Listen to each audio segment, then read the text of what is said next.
കർത്താവ് ഇങ്ങനെ ഒരവസരം കൂടെ നൽകിയതിന് ഞാൻ ദൈവത്തെ സ്തുതിക്കുന്നു. ഇത് 10-20 ക്ലാസ് ഗലാത്തി ലേഖനത്തിൽ കഴിഞ്ഞെങ്കിലും നമ്മൾ 3 അധ്യായത്തിൽ എത്തിയിട്ടുള്ളൂ. ഞാൻ ഓർപ്പിക്കട്ടെ, ഇതൊരു വാക്യപ്രതിവാക്യ സ്റ്റഡിയാണ്, അതുകൊണ്ടാണ് ഇത്രയും സമയം എടുക്കുന്നത്.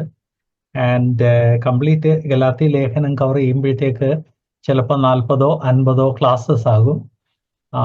ഈ വാക്യപ്രതിവാക്യം ടീച്ചിങ്ങിന്റെ മെയിൻ പർപ്പസ് ഗലാത്തി ലേഖനം ഡീറ്റെയിൽ ആയിട്ട് മനസ്സിലാക്കുക മാത്രമല്ല, ഈ ക്ലാസ്സസ് അറ്റൻഡ് ചെയ്യുന്ന ആളുകൾ അവരവരുടെ ചർച്ചസിൽ ഈ വിഷയത്തെക്കുറിച്ച് ക്ലാസ് എടുക്കുമ്പോൾ അവരുടെ കയ്യിൽ ആവശ്യത്തിന് റിസോഴ്സസ് ഉണ്ടായിരിക്കണം. ഞാൻ പ്രോമിസ് ചെയ്തെങ്കിലും ഹെൽത്തിന്റെ കാരണം കൊണ്ട് പോസ്റ്റ് ചെയ്യാൻ ഒത്തില്ല. ഞാൻ ഈ എടുത്തുകൊണ്ടിരിക്കുന്ന ക്ലാസിന്റെ ഡീറ്റെയിൽഡ് ആയിട്ടുള്ള ഔട്ട്ലൈൻ DTA എന്ന് പറഞ്ഞ ഗ്രൂപ്പിൽ ഞാൻ പോസ്റ്റ് ചെയ്യുന്നതായിരിക്കും. ആകെ ഒരു പ്രശ്നമേ ഉള്ളൂ, ഔട്ട്ലൈൻ ഇംഗ്ലീഷിലാണ്. സഹോദരന്മാര് അത് ഗൂഗിൾ ട്രാൻസ്ലേറ്റിൽ കോപ്പി ആൻഡ് പേസ്റ്റ് ചെയ്ത് അത് മലയാളം ആവശ്യമുള്ളവർ മലയാളത്തിലോട്ട് കൺവെർട്ട് ചെയ്യണം എന്ന് അഭ്യർത്ഥിക്കുന്നു. നമ്മൾ കഴിഞ്ഞ ആഴ്ച 3-ാം അധ്യായത്തിന്റെ 4-ാം വാക്യം വരെ വന്നായിരുന്നു. ഞാൻ ഓർപ്പിച്ചതുപോലെ ദൈവാത്മാവ് ആദ്യമേ അവരോട് ഇൻട്രൊഡക്ഷൻ വഴി സംസാരിച്ച് അത് കഴിഞ്ഞ് അവരെ വിഷയത്തിലോട്ട് ക്രമേണ കൊണ്ടുവന്നിട്ട് 3-ാം അധ്യായം ആയപ്പോഴത്തേക്ക് 2-ന്റെ അവസാനം ആയപ്പോഴത്തേക്ക് ഉപദേശ വിഷയങ്ങൾ സ്റ്റാർട്ട് ചെയ്തെങ്കിലും 3-ലാണ് ഉപദേശ വിഷയം ഡയറക്ട്ലി സംസാരിച്ചു തുടങ്ങിയത്. 3-ാം അധ്യായത്തിന്റെ ആദ്യത്തെ 3 വാക്യങ്ങൾ നമ്മൾ പഠിച്ചു കഴിഞ്ഞല്ലോ. ബുദ്ധിയില്ലാത്ത ഗലാത്യരെ, യേശു ക്രിസ്തു ക്രൂശിക്കപ്പെട്ടവനായി നിങ്ങളുടെ കണ്ണിൻ മുൻപിൽ അവരെ കണ്ണിൻ മുൻപിൽ വരച്ചു കിട്ടിയിരിക്കെ നിങ്ങളെ ക്ഷുദ്രം ചെയ്ത് മയക്കിയതാർ. അപ്പം ആത്മീക ജീവിതത്തിൽ തിരുത്തല് വേണ്ടി വരുമ്പോൾ അതിന് ദൈവവചനം തന്നെ ഒരു പെരുമാറ്റ ചട്ടം തരുന്നുണ്ട്. അത് ഗലാത്യയിൽ നമുക്ക് കാണാൻ സാധിക്കും, കൊരിന്ത്യ ലേഖനത്തിൽ കാണാൻ സാധിക്കും, കൊലോസ്യ ലേഖനത്തിൽ കാണാൻ സാധിക്കും, യൂദയിൽ കാണാൻ സാധിക്കും. വിശ്വാസികളായ നാം ഇതുപോലെ തന്നെ ചെയ്ത് തെറ്റ് തിരുത്തണം എന്ന് ഞാൻ ഓർപ്പിക്കുന്നു. വിഷയം ശരിയായിട്ടൊന്ന് ഇൻട്രൊഡ്യൂസ് ചെയ്ത് കഴിഞ്ഞാണ് ഡയറക്ട്ലി ഷാർപ്പ്ലി ലക്ഷ്യോന്മുഖിയായ ചോദ്യം ചോദിക്കുന്നത്. ലക്ഷ്യോന്മുഖിയായ ചോദ്യം എന്ന് പറഞ്ഞു കഴിഞ്ഞാൽ ചുമ്മാതെ എന്തെങ്കിലും ചോദിക്കുകയല്ല, കേൾക്കുന്ന ആളുകളെ നമ്മുടെ മനസ്സിലുള്ള ലക്ഷ്യത്തിലേക്ക് നയിക്കുന്ന രീതിയിലുള്ള ചോദ്യങ്ങൾ. അപ്പം ക്ഷുദ്രം ചെയ്തതാണ്. ഞാൻ ഇതൊന്ന് മാത്രം നിങ്ങളോട് ഗ്രഹിപ്പാൻ ഇച്ഛിക്കുന്നു. നിങ്ങൾക്ക് ആത്മാവ് ലഭിച്ചത് ന്യായപ്രമാണത്തിന്റെ പ്രവൃത്തിയാലോ വിശ്വാസത്തിന്റെ പ്രസംഗം കേട്ടതിനാലോ? ഇത് അടുത്ത ലക്ഷ്യോന്മുഖിയ ചോദ്യമാണ്. ഗലാത്യ വിശ്വാസികൾ അവരത് സമ്മതിച്ചേ പറ്റൂ. അവര് ന്യായപ്രമാണത്തിൽ കൂടെ അല്ല അവർ പരിശുദ്ധാത്മാവിനെ പ്രാപിച്ചത്. 3, നിങ്ങൾ ഇത്ര ബുദ്ധി കെട്ടവരോ ആത്മാവ് കൊണ്ട് ആരംഭിച്ചിട്ട്, അപ്പൊ അങ്ങനെ വിശ്വാസത്തിൽ കൂടെയാണ് ആത്മാവിനെ പ്രാപിച്ചതെന്ന് പറഞ്ഞു കഴിഞ്ഞാൽ അടുത്ത ലക്ഷ്യോന്മുഖിയായ ചോദ്യം, നിങ്ങൾ ഇത്ര ബുദ്ധി കെട്ടവരോ ആത്മാവ് കൊണ്ട് ആരംഭിച്ചിട്ട് ഇപ്പോൾ ജഡം കൊണ്ട് സമാപിക്കുന്നത് ഇത്രയെല്ലാം വെറുതെ അനുഭവിച്ചുവോ? വെറുതെ അത്രേ എന്ന് വരികിൽ, അത് റീഫ്രേസ് ചെയ്ത് കഴിഞ്ഞാൽ വെറുതെ എന്ന് വരികിൽ ഇത്രയെല്ലാം വെറുതെ അനുഭവിച്ചോ? No, not at all.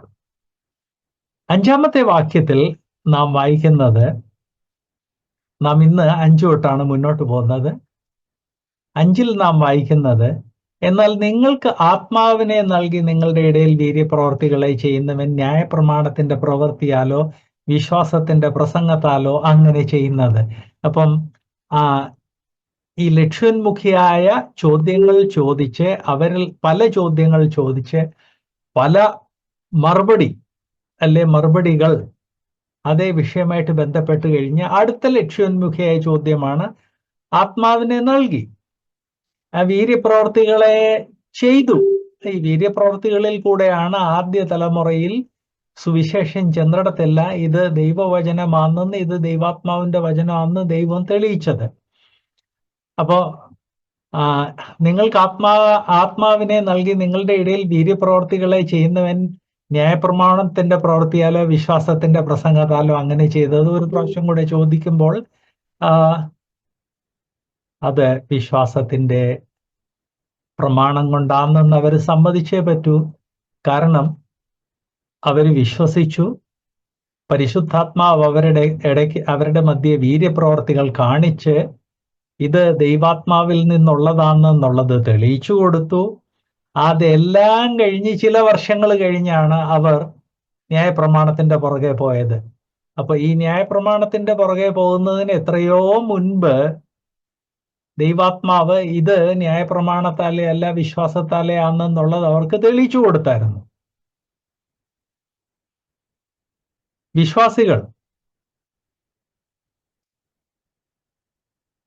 വിശ്വാസ ജീവിതത്തിൽ വരുമ്പോൾ ഒത്തിരി വില കൊടുക്കേണ്ടി വന്നാലും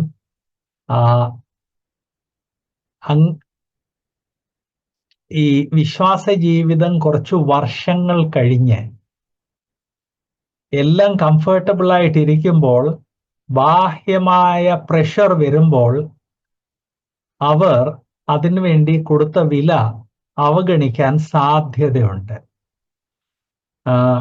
ആ വില അവഗണിക്കാൻ സാധ്യത ഉള്ളത് കൊണ്ട് അവർ കൊടുത്ത വില അവരെ റിപ്പീറ്റഡ് ആയിട്ട് ഓർപ്പിക്കേണ്ടത് ആവശ്യമാണ്.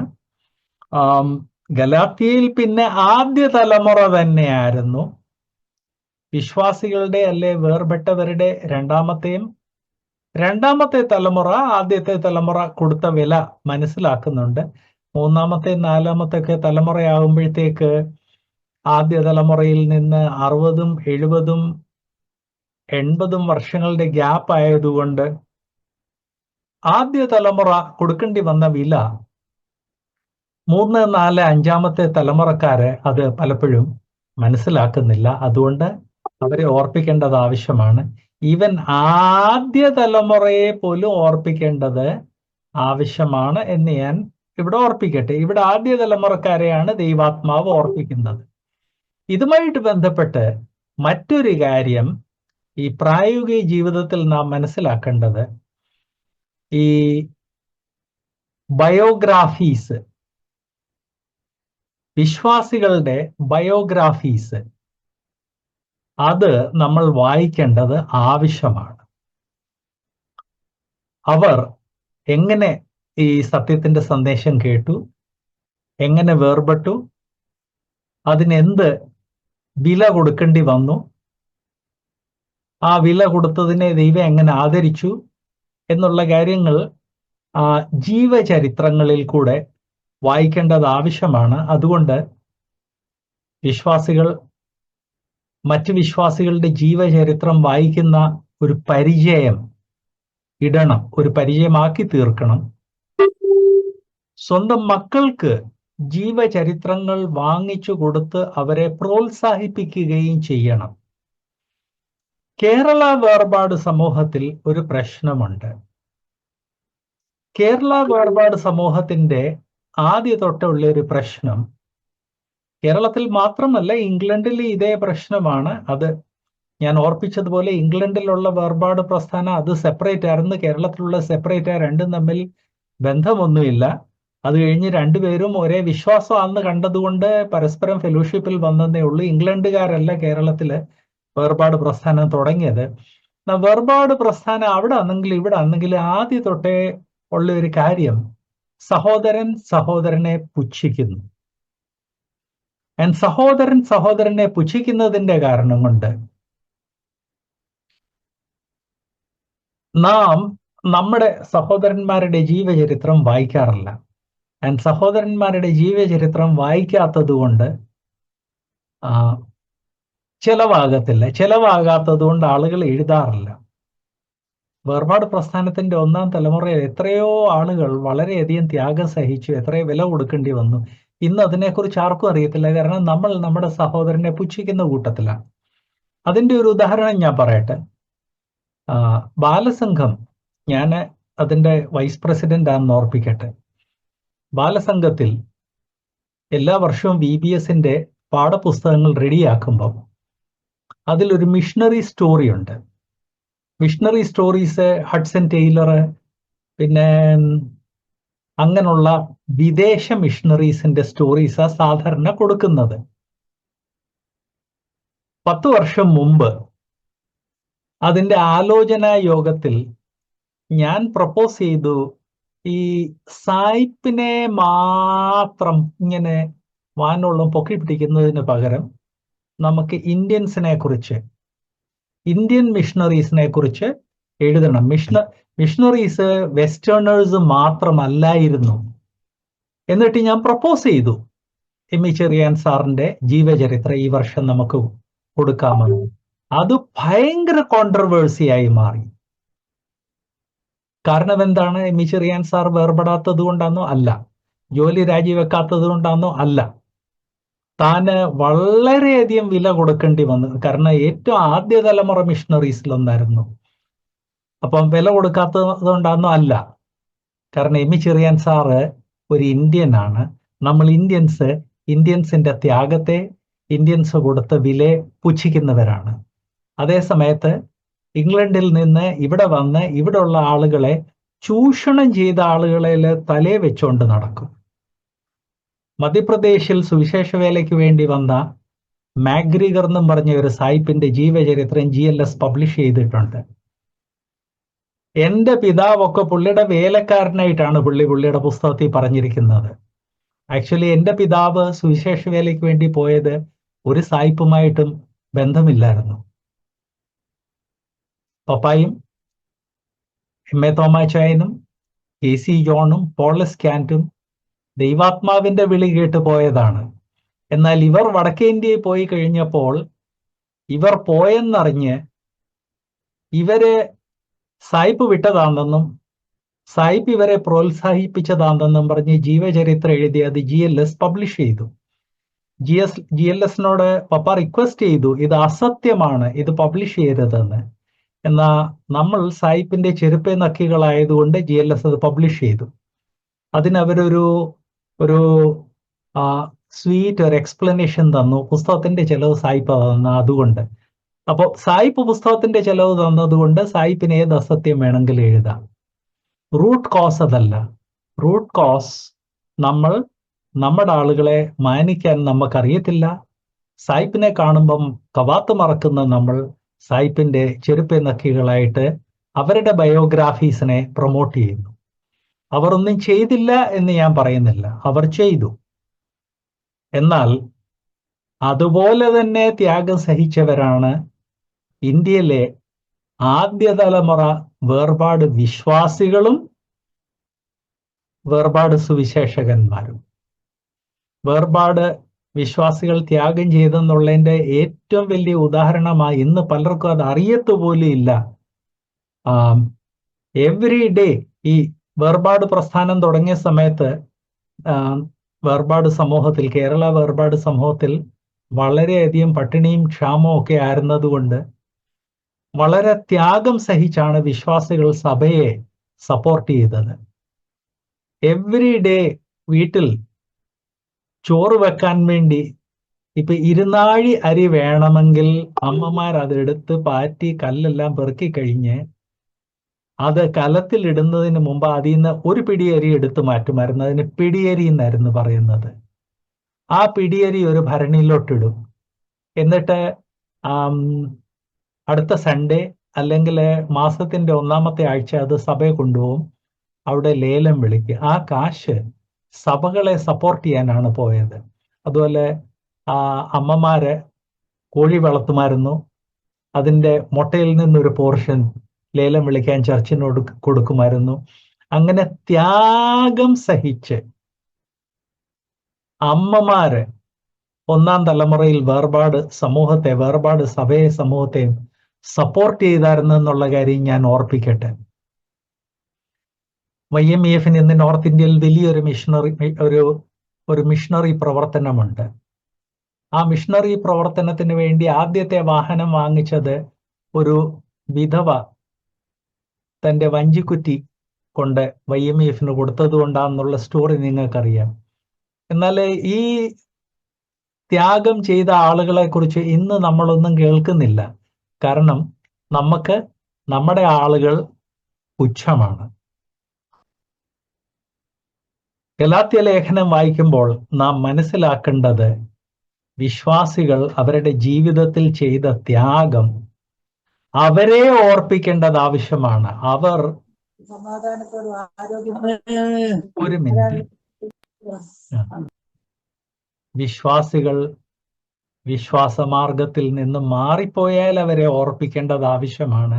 എന്നാൽ വിശ്വാസികൾ വിശ്വാസമാർഗത്തിന്റെ സമർപ്പണത്തിൽ നിന്ന് മാറിപ്പോകാതിരിക്കാൻ വേണ്ടി ബയോഗ്രാഫീസ്, ജീവചരിത്രം വായിപ്പിക്കുകയും ചെയ്യേണ്ടതാണ്. ക്രിസ്തീയ സമൂഹം, പ്രത്യേകിച്ച് വേർപാടുകാർ, വിശ്വാസികളുടെ ജീവചരിത്രം വാങ്ങിച്ച് അവരുടെ മക്കൾക്ക് കൊടുക്കണം എന്ന് ഞാൻ പ്രത്യേകം ഓർപ്പിക്കുന്നു. പെട്ടെന്ന് എൻ്റെ ഓർമ്മയിൽ ഒരു 5-6 ജീവചരിത്രങ്ങൾ വരുന്നുണ്ട്. എം ഇ ചെറിയാൻ സാറിൻ്റെ അവൈലബിൾ ആണ്, വി ടി മത്തായിച്ചൻ്റെ അവൈലബിൾ ആണ്, അതുപോലെ വേറെ പലരുടെ അവൈലബിൾ ആണ്. നിങ്ങളത് വാങ്ങിച്ച് മക്കൾക്ക് കൊടുക്കണം. അങ്ങനെ പറയുമ്പം പെട്ടെന്ന് ഒരു പ്രതികരണം ലഭിക്കുന്നത്, ബ്രദറെ വലിയ വിലയാണ്.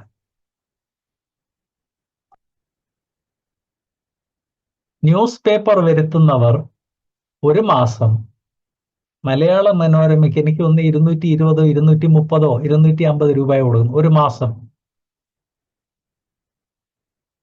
അത്രയൊന്നും വേണ്ട ഇവരുടെ ജീവചരിത്രത്തിന്. മലയാള മനോരമയിൽ നിന്നും നിങ്ങളുടെ മക്കൾക്ക് എന്താണ് കിട്ടുന്നത്?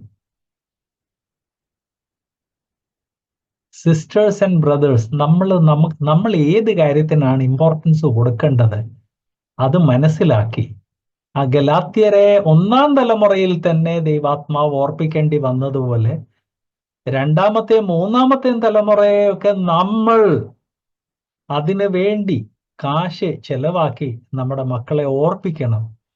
മക്കളെ, ഇത് വളരെയധികം വില കൊടുത്ത് നമുക്ക് ലഭിച്ച വിശ്വാസമാണ്. Please remember this. And brothers and sisters, നിങ്ങൾ ന്യൂസ് പേപ്പർ നിർത്തേണ്ടി വന്നാൽ, ഇക്കാലത്തെ ന്യൂസ് പേപ്പർ വലിയ ആവശ്യമൊന്നുമില്ല. കാരണം നമ്മുടെ മൊബൈലിൽ എല്ലാ ന്യൂസ് പേപ്പേഴ്സും അവൈലബിൾ ആണ്. ഞാൻ നോർത്ത് ഇന്ത്യയിൽ വളർന്നവനായതുകൊണ്ട് ഞാൻ നോർത്ത് ഇന്ത്യയിലെ ഹിന്ദി ന്യൂസ് പേപ്പർ റെഗുലറായിട്ട് വായിക്കാറുണ്ട്.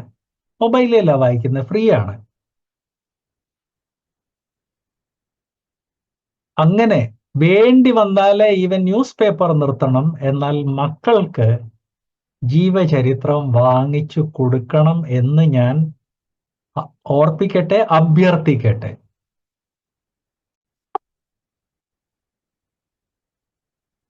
ഇവിടെ ദൈവാത്മാവ് ചോദിക്കുന്നു, ഓക്കെ, പരിശുദ്ധാത്മാവ് നിങ്ങളുടെ മധ്യെ പ്രവർത്തിച്ചു, നിങ്ങളുടെ കർമ്മം കൊണ്ടാണോ? അല്ല, വിശ്വാസത്താലെയാണ്.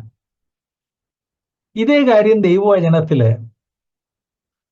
വേറെ പലയിടത്ത് ഇതുമായിട്ട് സിമിലർ ആശയങ്ങൾ നാം കാണുന്നുണ്ട്. അപ്പോസ്തല പ്രവൃത്തി 4:30 നാം വായിക്കുന്നത്, അപ്പോസ്തല പ്രവൃത്തി 4:30, നീ കൈനീട്ടി സൗഖ്യമാക്കുവാനും നിന്റെ വിശുദ്ധദാസനായ യേശുവിന്റെ നാമത്താൽ അടയാളങ്ങൾ അത്ഭുതങ്ങൾ നടപ്പാനും തരേണമേ. ഇത് ഒരു അഭ്യർത്ഥനയാണ്. ഇത് ഞങ്ങൾ കർത്താവേ, ഞങ്ങൾ ന്യായപ്രമാണം അനുസരിച്ച് നടക്കുന്ന അതുകൊണ്ടല്ല, യേശുവിന്റെ നാമത്താൽ കർത്താവായ യേശു ക്രിസ്തുവിനെ വിശ്വസിച്ചതിന്റെ കാരണം കൊണ്ട് ചെയ്യണമെന്നാണ് ഈ പ്രാർത്ഥന. എബ്രായ ലേഖന 2:4 വാക്യം പറയുന്നത്, എബ്രായർ 2:4, ദൈവവും അടയാളങ്ങളാലും അത്ഭുതങ്ങളാലും വിവിധ വീര്യപ്രവർത്തികളാലും തന്റെ ഇഷ്ടം പോലെ പരിശുദ്ധാത്മാവിന്റെ വരങ്ങളുടെ വിഭാഗങ്ങളാലും സാക്ഷ്യം കൊടുത്തു പോന്നു. 1-ാം തലമുറയിൽ നടന്ന കാര്യങ്ങളാണ്. അത് ദൈവവചനം ഗലാത്യ ലേഖനത്തിൽ മാത്രമല്ല, ദൈവവചനം അത് പലയിടത്ത് ഓർപ്പിക്കുന്നുണ്ട്. ദൈവാത്മാവ് അവരുടെ മധ്യേ പ്രവർത്തിച്ചത് അവർ ന്യായപ്രമാണം ആചരിച്ചത് കൊണ്ടല്ല, അവർ കർത്താവിനെ വിശ്വസിച്ചത് കൊണ്ടാണ്. ആ വിശ്വാസത്താലെയാണ്. 1 കൊരിന്ത്യർ 12:10 ഇതുമായിട്ട് ബന്ധപ്പെട്ട ഒരു കാര്യമാണ് ഓർപ്പിക്കുന്നത്. 1 കൊരിന്ത്യർ 12:10. ഒരുവന് വീര്യപ്രവർത്തികൾ, ഒരുവന് പ്രവചനം, ഒരുവന് ആത്മാക്കളുടെ വിവേചനം, ഒരുവന് വിവിധ ഭാഷകൾ, ഒരുവന് ഭാഷകളുടെ വ്യാഖ്യാനം. ഈ 1-ാം തലമുറയിൽ ദൈവാത്മാവ് അയച്ച സന്ദേശം വിശ്വസിച്ച് കർത്താവായ യേശുക്രിസ്തുവിനെ രക്ഷിതാവായിട്ട് സ്വീകരിച്ചപ്പോൾ ദൈവാത്മാവ് കൊടുത്ത കാര്യങ്ങളാണ്. ഇതൊന്നും അവർ ന്യായപ്രമാണം ആചരിച്ചതുകൊണ്ടല്ലെന്ന് ദൈവാത്മാവ് ഈ വാക്യങ്ങളിൽ ഓർപ്പിക്കുന്നു. സോ ഗലാത്യ ലേഖനം 3:5 ഒരു ലക്ഷ്യോന്മുഖിയായ ചോദ്യങ്ങൾ അവരോട് ചോദിക്കുന്നത്, നിങ്ങളുടെ മധ്യേ ദൈവം ചെയ്തത് നിങ്ങൾ ന്യായപ്രമാണം ആചരിച്ചത് കൊണ്ടാണോ വിശ്വസിച്ചത് കൊണ്ടാണോ? വിശ്വസിച്ചത് കൊണ്ടാണ് എന്ന് അവർ പറഞ്ഞേ പറ്റൂ. അത് തന്നെ ദൈവവചനത്തിലുള്ള മറ്റു ഭാഗങ്ങളും പറയുന്നു. നാം വിശ്വസിച്ച സമയത്തെ കാര്യങ്ങൾ ദൈവം എങ്ങനെ പ്രവർത്തിച്ചു എന്ന് നാം ഒരിക്കലും മറക്കല്ല്. ആൻഡ് അത് ജീവചരിത്രങ്ങൾ വായിച്ച് നാം അത് പിന്നെയും അത് നമ്മെ തന്നെ ഓർപ്പിക്കണം എന്ന് മാത്രമല്ല, നമ്മുടെ മക്കളെ ഓർപ്പിക്കണം എന്നുള്ള കാര്യം ഇവിടെ പറയട്ടെ. അതുകൊണ്ട് ബ്രദേഴ്സ് ആൻഡ് സിസ്റ്റേഴ്സ്, വേണ്ടി വന്ന ന്യൂസ് പേപ്പർ നിർത്തിയാൽ സാരമില്ല. വേർപെട്ട വിശ്വാസികൾ എന്തെല്ലാം ത്യാഗം സഹിച്ചു എന്നുള്ളത് നമ്മുടെ മക്കളെ ഓർപ്പിക്കേണ്ടത് ആവശ്യമാണ്. ഇത് വിട്ട് 6-ാമത്തെ വാക്യത്തിലോട്ട് പോകുന്നതിന് മുൻപ് ഒരു കാര്യം കൂടെ ഓർപ്പിക്കട്ടെ. ദൈവജനം ബുക്സ് വാങ്ങിച്ച് തങ്ങളുടെ മക്കൾക്ക് കൊടുക്കുന്ന കാര്യം വളരെ ലാഘവത്തോടെയാണ് ഇന്ന് എടുക്കുന്നത്. അതിന്റെ കാരണം കൊണ്ട് ബ്രദറൻ എഴുത്തുകാരുടെ ബുക്സ് ചെലവാകുന്നില്ല. ബ്രദറൻ എഴുത്തുകാരുടെ ബുക്സ് വിൽക്കുന്ന കടകളൊക്കെ നഷ്ടത്തിലാണ്. അതേ സമയത്ത് മാർത്തോമാക്കാരുടെ ഒരേക ബുക്ക് ഷോപ്പ് ഉണ്ട് തിരുവല്ലയില്. അതൊന്ന് പോയി എല്ലാ വിശ്വാസികളും കാണണം. പുസ്തകങ്ങൾ കച്ചവടം ചെയ്ത് മാത്രം 20ഓളം ആളുകൾക്ക് അവർ ജോലി കൊടുക്കുന്നു. നല്ല ശമ്പളം അവർ കൊടുക്കുന്നത്. കാരണം മാർത്തോമാക്കാര് ബുക്സ് വാങ്ങിക്കുന്നു, വായിക്കുന്നു. അതും 10-20 രൂപയുടെ ബുക്സ് അല്ല.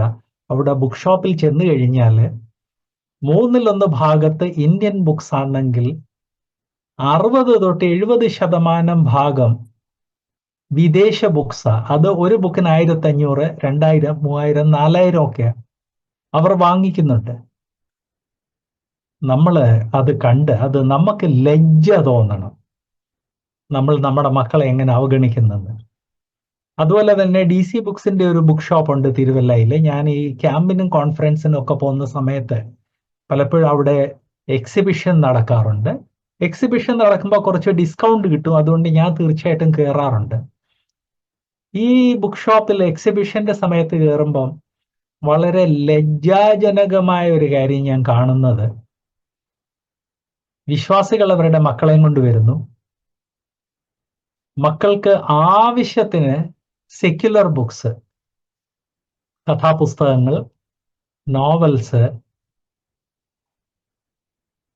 അതല്ലാതെ തന്നെ ഈ ലോകപ്രകാരം ജഡത്തെ പോഷിപ്പിക്കുന്ന രീതിയിലുള്ള പല ബുക്സ് വാങ്ങിച്ചു കൊടുക്കുന്നു. അതിന് കാശ് ചെലവാക്കാൻ അവർക്ക് മടിയൊന്നുമില്ല. ഞാൻ അവിടെ നിന്ന് കാണാറുണ്ട്. കാരണം അവിടെയുള്ള സ്റ്റാഫ് എല്ലാം എനിക്ക് പരിചയമുള്ളവരായതുകൊണ്ട് എനിക്ക് അവിടെ നിൽക്കാനും നോക്കാനും നല്ല ഫ്രീഡം ഉണ്ട്. വളരെ ലജ്ജാജനകമായ കാര്യമാണ്. വേർപാടുകാർ വന്ന് അവരുടെ മക്കൾക്ക് സെക്യുലറായിട്ടുള്ള പുസ്തകങ്ങൾ വാങ്ങിച്ചു കൊടുക്കുന്നു. അതേ വേർപാടുകാർക്ക് വേർപെട്ട എഴുത്തുകാരുടെ ബുക്സ് വാങ്ങിച്ച് അവരുടെ മക്കൾക്ക് കൊടുക്കാൻ സാധിക്കുന്നില്ല. അതിലൊരാള്, ഞാൻ അവിടെ അടുത്ത് തന്നെയുള്ള ഒരു പെന്തിക്കോസ്ത് ബുക്ക് ഷോപ്പിൽ ഒരു പ്രാവശ്യം ബുക്ക് വാങ്ങിക്കാൻ കയറിയപ്പം ഒരു വേർപാടുകാരൻ എന്നോട് പറഞ്ഞു, ബ്രദർ, എന്തൊരു വിലയാണ് ഈ ബുക്സിന്. എന്താണ് വില? ഒരു 250 രൂപയുള്ളൊരു പുസ്തകത്തിന്.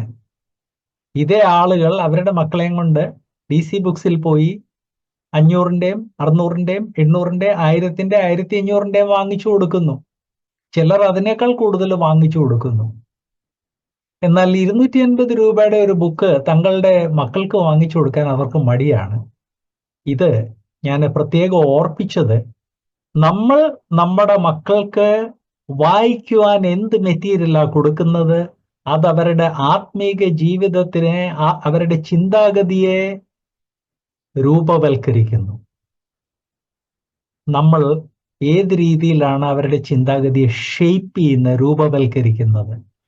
അതിൻ്റെ കൂടെ പെട്ടെന്നൊരു കാര്യം ഓർപ്പിക്കട്ടെ, പരദേശി മോക്ഷയാത്ര പോലുള്ള ബുക്സ് നമ്മളെല്ലാവരും നമ്മുടെ മക്കൾക്ക് വാങ്ങിച്ചു കൊടുക്കണം. നമ്മൾ വായിച്ചിട്ടില്ലെങ്കിൽ വായിച്ചിട്ടില്ലാത്തവർ അത് തീർച്ചയായിട്ടും വാങ്ങിച്ചു വായിക്കണം. പരദേശി മോക്ഷയാത്രയൊക്കെ പല എഡിഷൻസിൽ മലയാളത്തിലും ഇംഗ്ലീഷിലും ലഭ്യമാണ്, വാങ്ങിച്ചു കൊടുക്കണം. അതുപോലെ C.S. ലൂയിസിന്റെ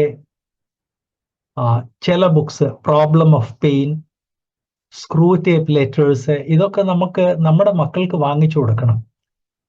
നിങ്ങൾ ചിലപ്പോൾ പറഞ്ഞതായിരിക്കും, ബ്രദറെ എല്ലാം മൊബൈലിൽ അവൈലബിൾ ആണ്. സത്യമാണ്, ലഭ്യമാണ്. C.S. ലൂയിസിന്റെ അവൈലബിൾ അല്ല, അത് കോപ്പിറൈറ്റഡ് ആണ്. എന്റെ ചോദ്യം, നമ്മുടെ മക്കൾ വായിക്കാറുണ്ടോ? ലഭ്യമാണോ എന്നുള്ളതല്ല പ്രശ്നം, മക്കൾ വായിക്കാറുണ്ടോ എന്നുള്ളതാണ് പ്രശ്നം. മെഡിക്കൽ ഷോപ്പിൽ മരുന്നുണ്ടോ എന്നുള്ളതല്ല പ്രശ്നം, നമുക്ക് പ്രിസ്ക്രൈബ് ചെയ്ത മരുന്ന് വാങ്ങിച്ച് നമ്മൾ കഴിക്കുന്നുണ്ടോ എന്നാണ് പ്രശ്നം. സോ നമ്മുടെ ആത്മീക ജീവിതത്തിന്റെ ഫൗണ്ടേഷൻസ് അത് എങ്ങനെയായിരുന്നു എന്ന് നമ്മെ തന്നെ ഓർപ്പിക്കുകയും നമ്മുടെ മക്കളെ ഓർപ്പിക്കുകയും ചെയ്യേണ്ടത് വളരെ ആവശ്യമാണ്. ഗലാത്യയിലെ ദൈവാത്മാവ് അതാണ് ചെയ്തത്. 3-ാം അധ്യായത്തിന്റെ 1-ാമത്തെ സെക്ഷൻ ആയിരുന്നു ഇത്. 3-ാമത്തെ അധ്യായത്തിന്റെ 1-ാമത്തെ സെക്ഷൻ 1 തൊട്ട് 5 വാക്യങ്ങൾ. ഈ 5 വാക്യങ്ങളിൽ ദൈവാത്മാവ് ഓർപ്പിച്ചത്, ദൈവം വിശ്വാസത്തിൽ കൂടെ നമ്മുടെ മധ്യേ പ്രവർത്തിച്ചു കഴിഞ്ഞ്, ദൈവം പ്രവർത്തിച്ചു എന്ന് മനസ്സിലാക്കി കഴിഞ്ഞ് ആ വിശ്വാസത്തെ ത്യജിച്ച് ന്യായപ്രമാണത്തിലേക്ക് മടങ്ങുന്നത് ഭോഷത്വമാണ്. ഇതാണ് ഈ 5 വാക്യങ്ങളിൽ നാം കണ്ടത്. അത് കഴിഞ്ഞ് 6 തൊട്ട് 9 വാക്യങ്ങൾ അടുത്ത സെക്ഷനാണ്. 6 തൊട്ട് 9 വാക്യത്തിൽ ദൈവാത്മാവ് ഓർപ്പിക്കുന്നത്, നമ്മളൊക്കെ യഹൂദന്മാരാണല്ലോ, നമ്മൾ അബ്രഹാമിനെ പിതാവായിട്ട് അംഗീകരിക്കുന്നുണ്ടല്ലോ, അബ്രഹാം പിതാവിന്റെ വിശ്വാസം നീതീകരണത്തിന് വേണ്ടി നമുക്ക് ഒരു മാതൃകയാണ്. ഇവിടെ ഞാൻ പറഞ്ഞ കാര്യം തന്നെയാണ്. നമ്മുടെ പിതാക്കന്മാരുടെ വിശ്വാസം അത് മക്കളെ ഓർപ്പിക്കുക. ഇവിടെ വിശ്വാസികളെ ഓർപ്പിക്കുന്നു, നമ്മൾ നമ്മെ തന്നെ ഓർപ്പിക്കണം, നമ്മുടെ മക്കളെ ഓർപ്പിക്കണം എന്നുള്ള കാര്യം ഈ വാക്യം 6 തൊട്ട് 9 അടിസ്ഥാനത്തിൽ ഞാൻ പെട്ടെന്ന് പറയട്ടെ. അപ്പൊ 6 തൊട്ട് 9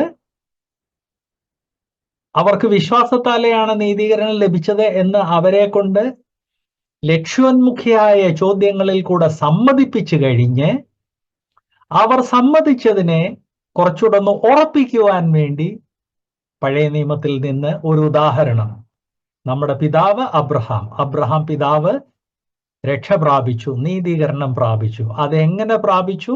ദൈവവചനം പറയുന്നത് വിശ്വാസത്താലെയാണ് നീതീകരണം പ്രാപിച്ചത്. അപ്പൊ അവരുടെ വിശ്വാസത്തെ ഉറപ്പിക്കുകയാണ്. 6 തൊട്ട് 9 വാക്യങ്ങളിലാണ് നമ്മൾ ഇത് കാണുന്നത്. 6-7 നമുക്കൊന്ന് വായിക്കാം. ഗലാത്യ ലേഖനം 3-ാം അധ്യായം 6-7. അബ്രഹാം ദൈവത്തിൽ വിശ്വസിച്ചു, അത് അവന് നീതിയായി കണക്കിട്ടു എന്നുണ്ടല്ലോ. അതുകൊണ്ട് വിശ്വാസികൾ അത്ര അബ്രഹാമിന്റെ മക്കൾ എന്ന് അറിവീൻ. ഉപദേശത്തിന്റെ കൂടെ എപ്പോഴും ഉപദേശം വ്യക്തമാക്കുവാൻ വേണ്ടി ഉദാഹരണങ്ങൾ കൊടുത്തു പോകണം. ദൈവവചനത്തിൽ നിന്നും ആകാം, ദൈവവചനത്തിന്റെ പുറത്തു നിന്നും ആകാം, എന്ന ഉദാഹരണം വളരെ ആവശ്യമാണ്. ഇതിനു മുൻപ് ഞാൻ ഓർപ്പിച്ച കാര്യമാണ്, നമ്മുടെ പലര് പറയുന്ന ഒരു കാര്യം, ബൈബിൾ ക്ലാസ്സോ അത് ഒരു കേട്ട് ആസ്വദിക്കാൻ സാധിക്കത്തില്ല. ബൈബിൾ ക്ലാസ് എടുക്കുന്നവരും പറയാറുണ്ടോ, ബൈബിൾ ക്ലാസ് ആരും ശ്രദ്ധിക്കാറില്ല. ബൈബിൾ ക്ലാസ് ആരും ശ്രദ്ധിക്കാറില്ലെങ്കിൽ അത് അവരെ കൊണ്ട് ശ്രദ്ധിപ്പിക്കാൻ നാം പ്രവർത്തിക്കാത്തത് കൊണ്ടാണ്. ദൈവവചനം പഠിപ്പിക്കുന്ന ചുമതല ദൈവം ആർക്ക് കൊടുത്തിട്ടുണ്ട്? അവർ ദൈവവചനം വളരെ അധ്വാനിച്ചു പഠിക്കുകയും ഈ ദൈവവചനത്തിൽ പറയുന്ന ഓരോ ഡോക്ട്രീന്റെ പ്രായോഗിക തലത്തെ മനസ്സിലാക്കുകയും ഈ പ്രായോഗിക തലം ദൈവജനത്തിന് പറഞ്ഞു കൊടുക്കുകയും ചെയ്യണം. അങ്ങനെ ഒരു കംപ്ലീറ്റ് ഒരു പാക്കേജ് ആയിട്ട് ബൈബിൾ സ്റ്റഡി പ്രസന്റ് ചെയ്തെങ്കിലേ ദൈവജനം അത് അറ്റൻഡ് ചെയ്യത്തുള്ളൂ എന്നുള്ള കാര്യം ഞാൻ ഓർപ്പിക്കട്ടെ. ഈ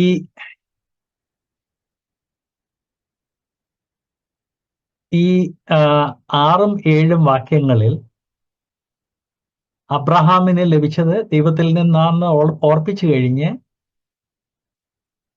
അതിന്റെ ഇംപ്ലിക്കേഷൻ, അതിന്റെ റിസൾട്ട് 6ആം വാക്യത്തിൽ അബ്രഹാം ദൈവത്തിൽ വിശ്വസിച്ചു, അത് അവന് നീതിയായിട്ട് കണക്കിട്ടു എന്നുണ്ടല്ലോ. ഓക്കെ, അതുണ്ടെങ്കിൽ എന്നാണ് പ്രാക്ടിക്കൽ ആപ്ലിക്കേഷൻ? 7ആം വാക്യം, അതുകൊണ്ട് വിശ്വാസികളത്രേ അബ്രഹാമിന്റെ മക്കൾ എന്നറിവീൻ. ഉപദേശം പറഞ്ഞു കഴിഞ്ഞ് അതിന്റെ പ്രായോഗിക തലവും ഇവിടെ ദൈവാത്മാവ് പറയുന്നു. ഇത് നമ്മുടെ ടീച്ചിങ്ങിലും ഉണ്ടാകണം. പ്രത്യേകിച്ച് മക്കളെ നമ്മൾ ദൈവവചനം പഠിപ്പിക്കുമ്പോൾ ഉപദേശം പഠിപ്പിക്കുകയും ദൈവവചനത്തിലുള്ള, പ്രത്യേകിച്ച് കുട്ടികളോട് നമ്മൾ കഥ പറയാറുണ്ട്.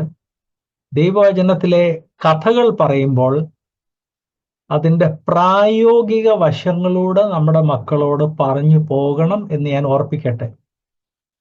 സഹോദര സഹോദരിമാർക്ക് ഓർമ്മയുണ്ടായിരിക്കും, ചില മാസങ്ങൾക്ക് മുൻപ് ദൈവം ഏദൻ തോട്ടം സൃഷ്ടിക്കുകയും ആദാം ഹവ്വായെ അവിടെ വെക്കുകയും ചെയ്തതും അവിടെ 2 വൃക്ഷങ്ങൾ വെച്ചതും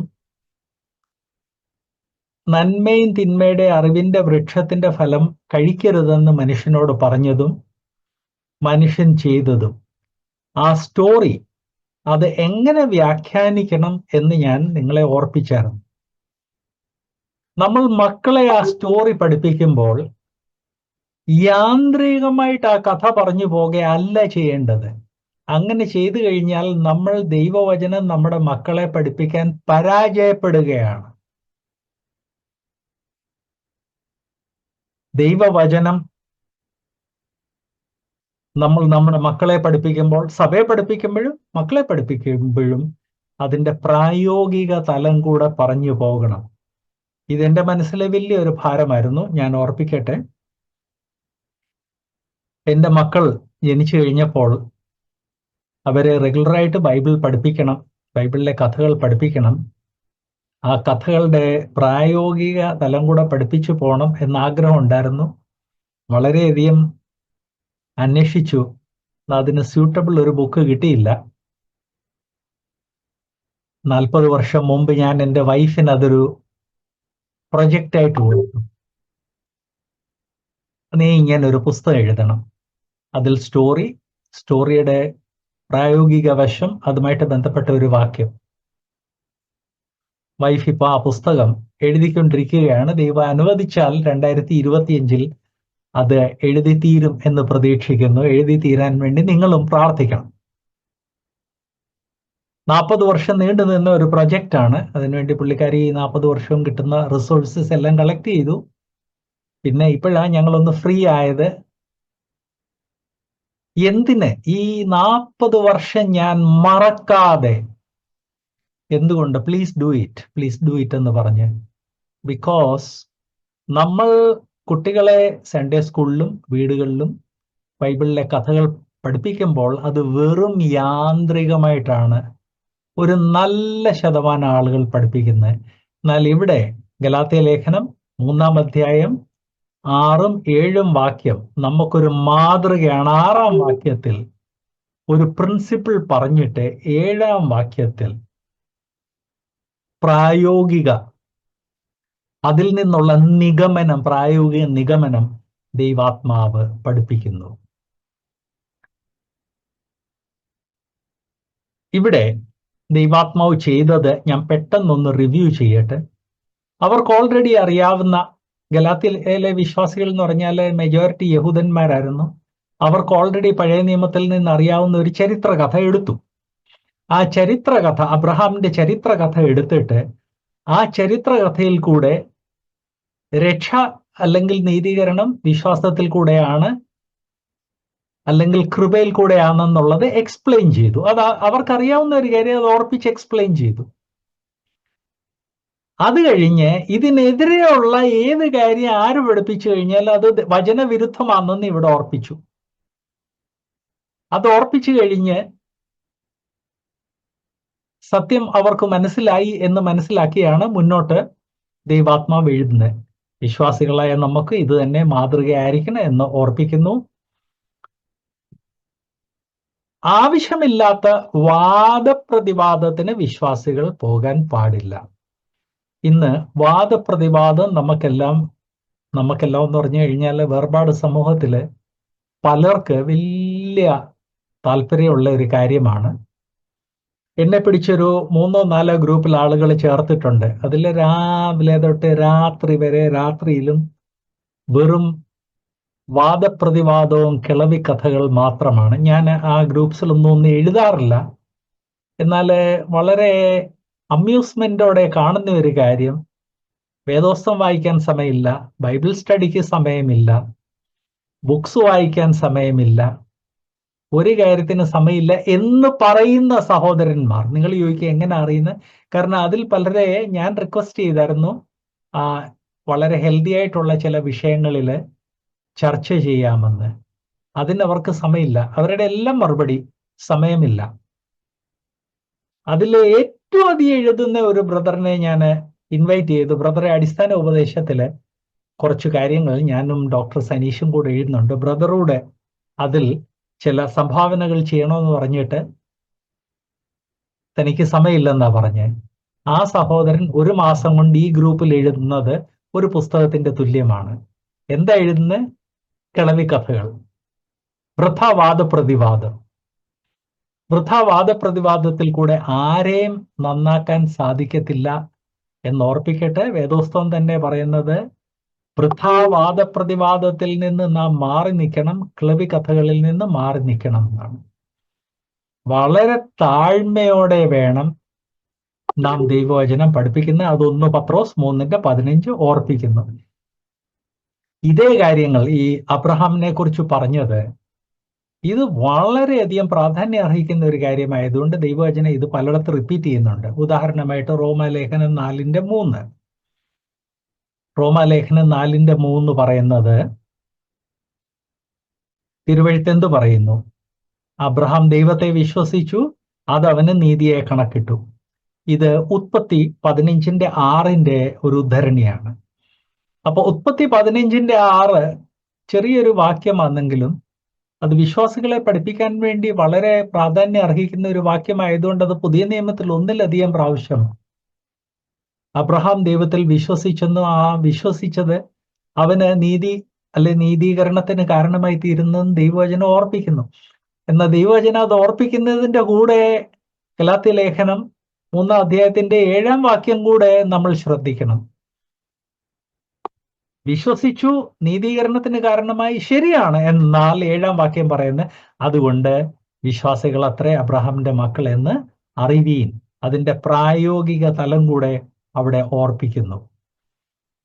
യാക്കോബ് 2:23 നാം വായിക്കുന്നത്, ആക്ച്വലി അബ്രഹാം വിശ്വസിച്ചു, അത് നീതീകരണത്തിനായി കണക്കാക്കപ്പെട്ടെന്നുള്ളത് അത് പുതിയ നിയമത്തില് ആവർത്തിച്ചു പറയുന്ന ഒരു കാര്യം. യാക്കോബ് 2:23 നാം വായിക്കുന്നത്, അബ്രഹാം ദൈവത്തെ വിശ്വസിച്ചു, അത് അവന് നീതിയെ കണക്കിട്ടു എന്നുള്ള തിരുവെഴുത്ത് നിവൃത്തിയായി, അവൻ ദൈവത്തിന്റെ സ്നേഹിതൻ എന്ന് പേർ ലഭിച്ചു.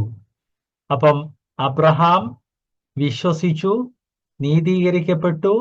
അങ്ങനെ വിശ്വസിക്കുന്നവരാണ് ദൈവത്തിന്റെ മക്കൾ എന്ന് ഗലാത്യ ലേഖനം പറയുമ്പോൾ യാക്കോബിന്റെ ലേഖനത്തിൽ ദൈവാത്മാവ് ഓർപ്പിക്കുന്നത് അങ്ങനെ ദൈവത്തെ വിശ്വസിച്ചതിന്റെ കാരണം കൊണ്ട് എവഞ്ച്വലി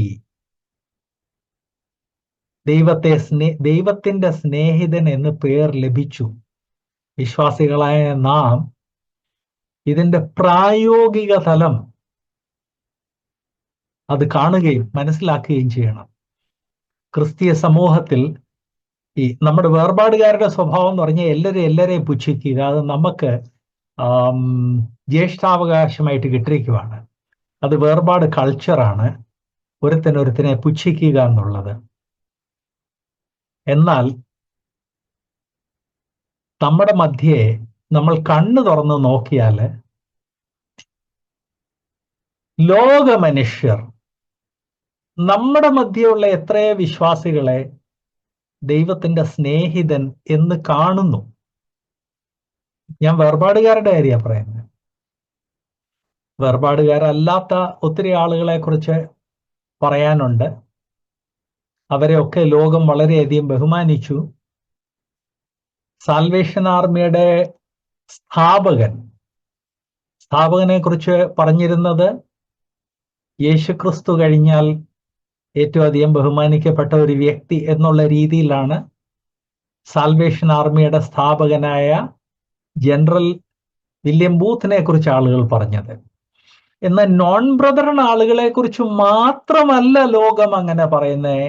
വേർപാട് സമൂഹത്തിൽ എത്രയോ ആളുകളെ കുറിച്ച് ഈ രീതിയിലുള്ള ടെസ്റ്റ് മണി ഉണ്ട്. നമ്മൾ കണ്ണ് തുറന്ന് നോക്കാൻ ശ്രമിക്കുകയും ചെവി തുറന്ന് കേൾക്കുവാൻ ശ്രമിക്കുകയും ചെയ്തു കഴിഞ്ഞാൽ ഇങ്ങനെ അവിശ്വാസികളുടെ മധ്യേ സാക്ഷ്യം ലഭിച്ച ഒത്തിരി വേർപാടുകാരുണ്ട്. അവർ ജോലി ചെയ്ത ഓഫീസിൽ അവരുടെ സഹപ്രവർത്തകർ അവരെ ദൈവദൂതന്മാര് പോലെ കണ്ടു. അപ്പൊ അതുകൊണ്ട് അബ്രഹാം ദൈവത്തിൽ വിശ്വസിച്ചു. അവൻ ദൈവത്തിന്റെ സ്നേഹിതൻ എന്ന് പേർ ലഭിച്ചു എന്ന് അബ്രഹാമിനെ കുറിച്ച് പറയുമ്പോൾ 20-ാം നൂറ്റാണ്ടിലും 21-ാം നൂറ്റാണ്ടിലും പല വിശ്വാസികൾ അവിശ്വാസികളിൽ നിന്ന് അങ്ങനെയുള്ള ടെസ്റ്റ് മണി, അങ്ങനെയുള്ള സാക്ഷ്യം പ്രാപിച്ചിട്ടുണ്ട്. നമ്മളൊന്ന് കണ്ണു തുറന്ന് നോക്കിയാൽ മതി, അങ്ങനെ സാക്ഷ്യം ലഭിച്ചിട്ടുള്ള പല വിശ്വാസികളുണ്ട്. ഇപ്പൊ ഒരു ചോദ്യം വരുന്നത്, നമ്മളെ പോലെ ജഡത്തിൽ ജീവിക്കുന്ന ഈ വിശ്വാസികൾക്ക് ഇങ്ങനെ ടെസ്റ്റ് മണി ലഭിച്ചു എങ്കിൽ നമ്മൾക്ക് എന്തുകൊണ്ട് ലഭിച്ചില്ല, എനിക്ക് എന്തുകൊണ്ട് ലഭിച്ചില്ല? നമ്മിൽ ഓരോരുത്തർ ചോദിക്കേണ്ടതാണ്. ഞാൻ വേണ്ട സമർപ്പണത്തോടെ ജീവിക്കാത്തത് കൊണ്ടാണ്. ദൈവമക്കളെ, നമ്മൾ നമ്മുടെ ജീവിതത്തെ വളരെ സീരിയസ് ആയിട്ട് ശ്രദ്ധിക്കേണ്ടത് ആവശ്യമാണ്.